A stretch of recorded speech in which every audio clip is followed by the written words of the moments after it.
Blizzard nous a pondu un petit patch note 1.5.1 avec pas mal de corrections et des petits buffs pour les hordes infernales qui va faire plaisir à pas mal de monde. Je vous apporte également quelques précisions par rapport à la vidéo que j'ai fait hier sur la sorcière lance de foudre. Bref, salut à tous, salut à Guild, j'espère que vous lootez bien. Et vous êtes encore nombreux à regarder régulièrement mes vidéos sans être abonnés, donc pour soutenir la chaîne et ne rien manquer, n'oubliez pas d'exploser ce bouton rouge, d'activer la cloche. Sur ce, c'est parti.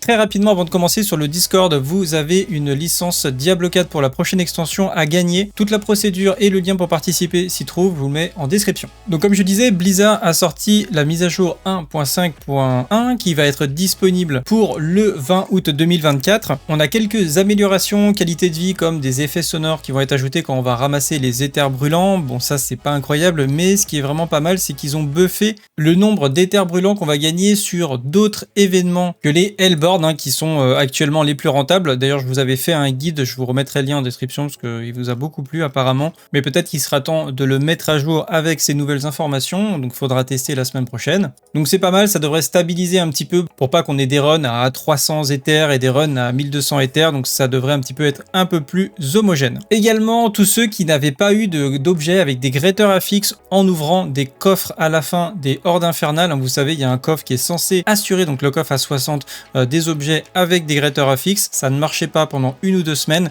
et bien tous ceux qui ont ouvert des coffres pendant cette période de temps et qui n'avaient pas de greater affixes, et bien vous recevrez des caches en bonus avec des greater affixes à l'intérieur, donc c'est plutôt une bonne nouvelle. Je pensais pas du tout qu'ils seraient en capacité de suivre et de faire du tracking à ce niveau là, mais tant mieux.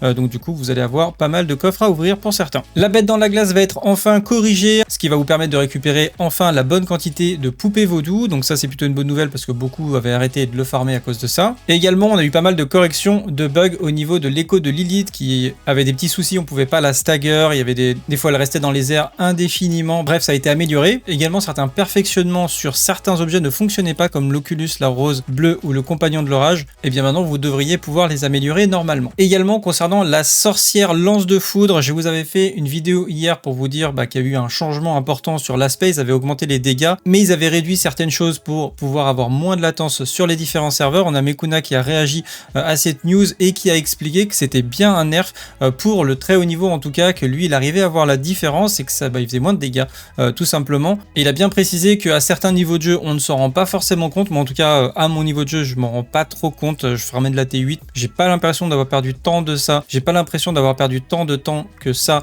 sur ma T8, surtout que j'avais fait pas mal de vidéos pour les records en chronométrant un petit peu la durée de mes runs.